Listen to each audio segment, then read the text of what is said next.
Yo, what up, YouTube? Back at you with another video.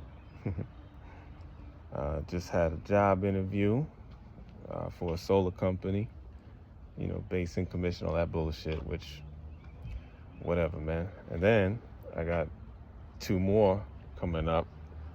And at this point, uh, definitely taking a pay cut,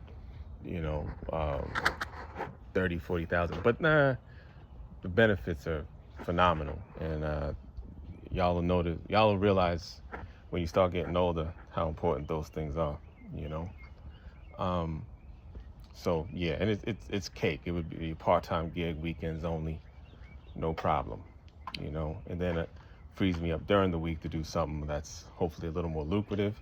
And then so between the two, hopefully I can get to 85 to 100 grand, 90,000, something a little more reasonable and something I'm much more used to. You follow? Anyway, Kratom withdrawal. There's something I wanted to say about that. Shit. Oh, yeah. Anytime I was going to quit this shit, right? I never planned it. I didn't say or set a time frame on when I was going to quit. I just did, as I mentioned before. So it usually is just a spur of the moment decision that you have to make. And sometimes it's made for you. You got to question, what are you getting out of it? Is it serving you anymore? If it's not, it's time to go. It's time to go. That shit definitely contributed to a darker or an even further slip into depression and anhedonia. Because again, I did research on prolonged unemployment, and oh man, I wouldn't wish this on anybody, And the crazy part about it was just how I was riding high for so long that I took a lot of shit for granted, And so in a way, it's like medicine. It sucks, trust me. I still have depressive thoughts, but just like everything else, you can't stay there. It's one thing to mourn or grieve, but eventually you do have to move on, and that's a decision that you have to make. You have to come to. But trust me, it's going to be the toughest thing you ever, have gone through. Prolonged unemployment was a hell of a lot harder to deal with than any of the withdrawals, because the withdrawals are always temporary, whether it's 5 days or 10. Eventually you're okay. But with prolonged unemployment, man, it's I swear, bro, and ladies, I'm telling you, that's the most devastating impact it's had on mentally and even physically, that I've ever had to deal with. So I don't even know how I'm, dealing with or have dealt with both. Like when I look back at certain nights and days of the withdrawal, in addition to the depression, I'm just like, man, I was totally fucked up, just mentally fucked up and just dead inside and out too.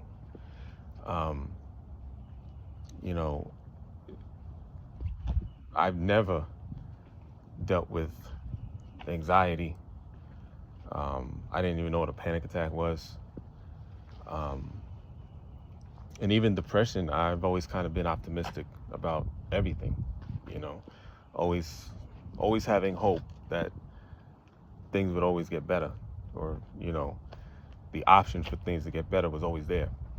But during this withdrawal process, I didn't have that, and naturally, I was always a very calm individual. I always kind of felt in control, Um, and that's because the one time where I lost control, um, I could have ended up in prison for a very, very, very long time for manslaughter, maybe even murder. But that's neither here nor there. But all I'm saying is, like, from that moment on, I always was in control, or tried to, made a concerted effort to always be in control and not lose it.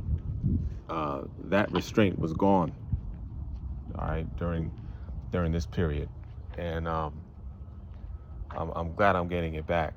Even even dealing with homegirl, which again, our interactions as well as our relationship in general was under duress, and it was honestly due to me.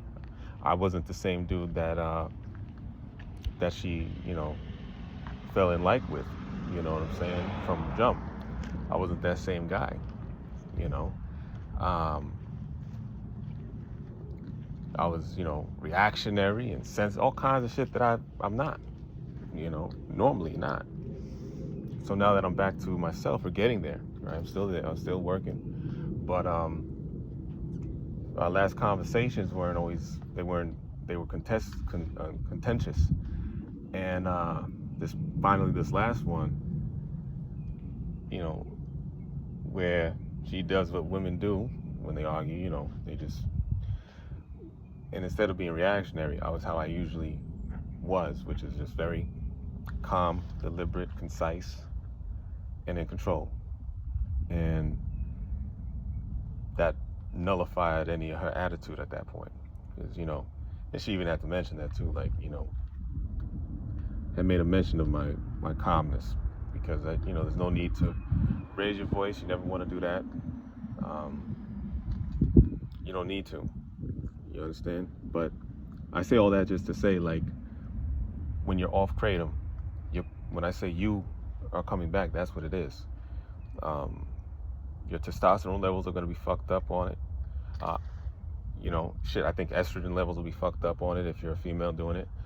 There was a point in time where, again, as you're coming back, you feel like a teenager, man, with the libido. Like, it's like, Jesus, I swear, man. I swear. But, there's just a whole lot of benefits to quitting. Stop. Just stop. Like, and I don't even want to say stop as far as, pick a day anymore, man. Like, I think I'm done with that sort of advice. My thing would be, if you have Kratom right now, what I say, and you're thinking about taking it or whatever, either bring it back to the store and get refunded, or if that's not possible, pour that shit down the fucking drain or flush it down the toilet. Just get rid of it and prepare yourself for hell. Prepare yourself for hell. It's gonna suck, bro. I promise you. It's gonna suck, but only for, a week is like gonna be maybe the most difficult part. But once you're at 6, you're fine as far as what you can handle. Like, yeah, it's don't get me wrong, it's bad and it sucks and it's all that, but the benefits of being sober are just so much better, man. So much better, so I would just say, get excited to quit, and then stop bullshitting and just do it. That's all it comes down to, is just do it. Like, I keep telling y'all, that fear that holds y'all back, that holds us back, is